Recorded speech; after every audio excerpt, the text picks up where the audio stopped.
Progresso Financeiro Podcast.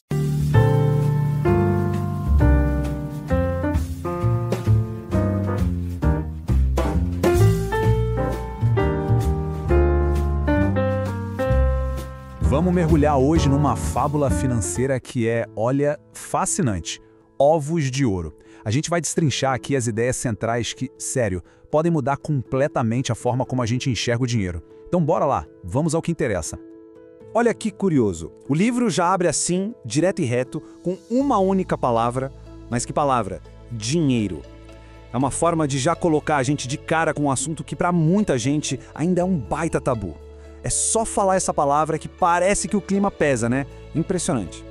E para a gente poder explorar esse universo, a história nos apresenta o Sérgio. Pensa num cara que parece que tem a vida ganha, sabe? Sorte em quase tudo. O quase aqui é importante, porque o único lugar onde a sorte dele não funciona é na hora de lidar com as próprias finanças. Então, vamos dar uma olhada mais de perto na realidade financeira do Sérgio. Uma realidade bem frustrante, que, aliás, muita gente por aí vai se identificar, viu? É esse cenário que prepara o palco para a grande virada que está para acontecer na vida dele. E aqui a gente já encontra um paradoxo, uma coisa que não fecha. O Sérgio tem um emprego estável, num banco, um salário legal caindo na conta todo mês, mas está sempre reclamando que está sem grana. Ele gasta sem pensar, se mete em dívida e, no final das contas, vive se sentindo preso, insatisfeito, isso mesmo tendo tudo para ter uma vida bem confortável. Curioso, né? Pois é. E é bem no meio desse cenário de frustração total que a história dá uma guinada. E que guinada! A coisa fica fantástica, meio mágica. A realidade do Sérgio está prestes a virar de ponta cabeça. Imagina a cena. O Sérgio chega em casa de saco cheio de tudo. Pega o salário que acabou de receber, joga numa gaveta e vai dormir. Só que, no meio da noite, ele acorda com um sussurro, uma voz misteriosa. A primeira reação dele, claro, é pensar que está sonhando. Afinal, quem não pensaria, né? E é aqui que a coisa fica maluca de vez. A grande revelação. A voz não era da gaveta, não. Era do próprio dinheiro do Sérgio. E ele se apresenta com o nome real dele. Capital. É isso mesmo. O dinheiro começou a falar com o Sérgio.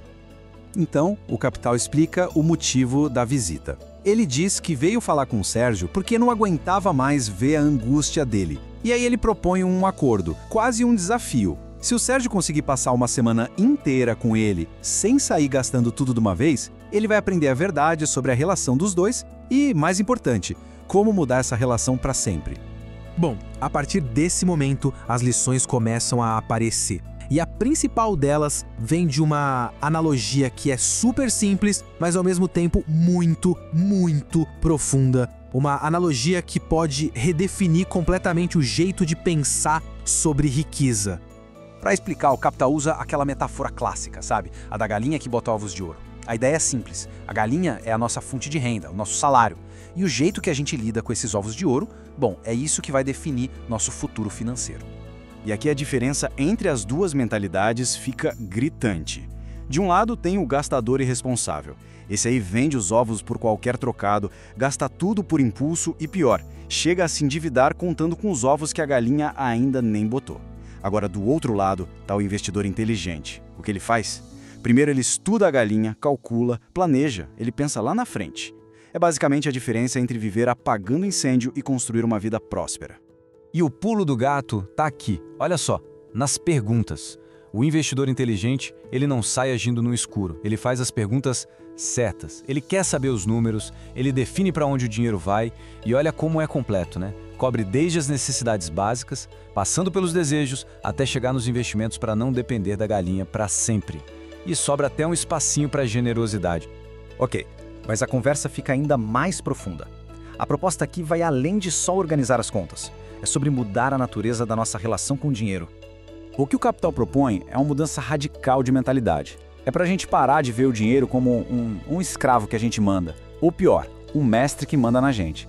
A ideia é enxergá-lo como um sócio, um parceiro de negócio. O objetivo deixa de ser só gastar e passa a ser criar um ambiente favorável para que ele possa crescer, se multiplicar. A gente não é mais o dono, mas sim um zelador, um cuidador responsável por esse parceiro. E olha só o que o próprio Capital diz, que as pessoas deveriam fazer do dinheiro um sócio. Porque aí a relação vira eu te ajudo, você me ajuda, e juntos a gente consegue formar muitas outras sociedades com os parceiros. É a ideia de que o dinheiro quer estar em movimento, crescendo através de boas parcerias. É uma via de mão dupla. Outro ponto bem interessante do livro é que ele vai direto na jugular de umas crenças limitantes, sabe? Aqueles ditados populares que todo mundo já ouviu alguma vez na vida. São frases que, muitas vezes, sem a gente nem perceber, acabam criando uma relação bem negativa com o dinheiro.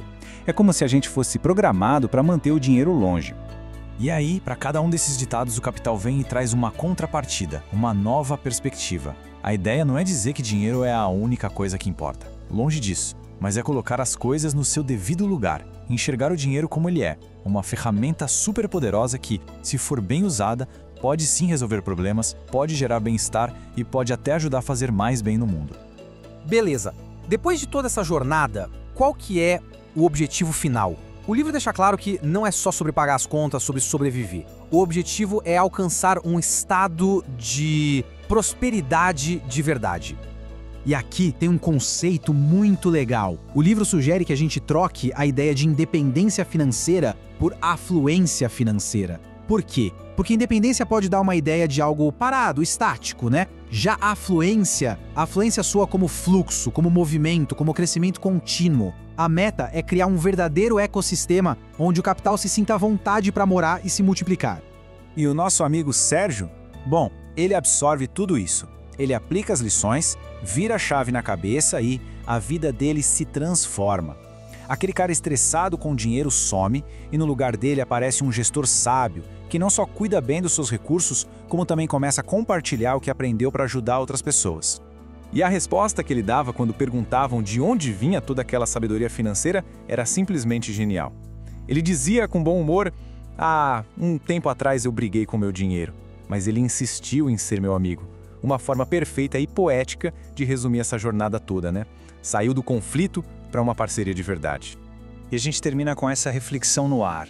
A fábula é um convite para a gente olhar para a nossa própria vida, identificar quais são os nossos ovos de ouro e se perguntar com toda a sinceridade: a gente está agindo como gastador irresponsável ou como investidor inteligente? Porque no fim das contas, o cuidado que a gente tem com eles hoje é o que vai definir a nossa prosperidade de amanhã.